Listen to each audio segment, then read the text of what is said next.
Hi, it's Chris from One Man and His Quad. If you've been following the Facebook channel, you will have known that the quad has now gone, as you can see, orange. And we've dipped it using products from MatPack. Well recommended, those guys, if you want dip products from either Plasti Dip or Full Dip are the two main versions they stock. And it's gone down really, really well. I may do another video on that in the future, but I wanted to start off by doing a quick video on what you see in front of us, which is masking tape. It's the most basic thing that we use in sort of the painting process, whatever you paint, whether it's normal paint, Plasti Dip, etc. We use stuff like masking tape all the time. Now, until I've done this project, I sort of took for granted that all masking tapes were the same. They just came in different widths and you know, obviously different colours. It's obviously not the case. What I found that the cheaper masking tapes basically let the paint come through and caused a few bleeding issues, which for Plasti Dip isn't too bad. It's easy to clean off. That's not a problem. It just takes a bit of time. The bigger concern was the residue that these tapes left when taken off. Basically, the tapes you see here, the cream coloured masking tapes, they're not designed for the chemicals that are used in things like Plasti Dip, and I can imagine in most automotive paints as well.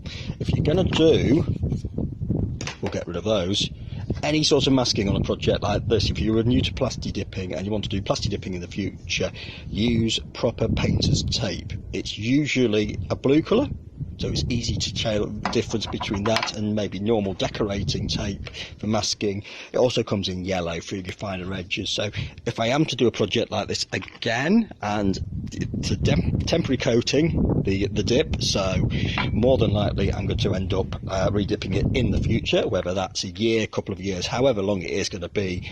I will go and invest, and it is a little bit more money, in blue painter's tape at least, if not the yellow painter's tape to give the crisp edges, because that, when I used that on the project, came off and left no residue, and in fact the edges were crisper and it actually stayed attached as well. That's another thing that the cheaper tapes don't do. If you're doing a project over maybe several days, it does tend to come away and peel away the longer you leave it on your masking. If you're using big areas of brown tape, for instance, it will peel off the brown tape and you end up remasking and therefore using more material.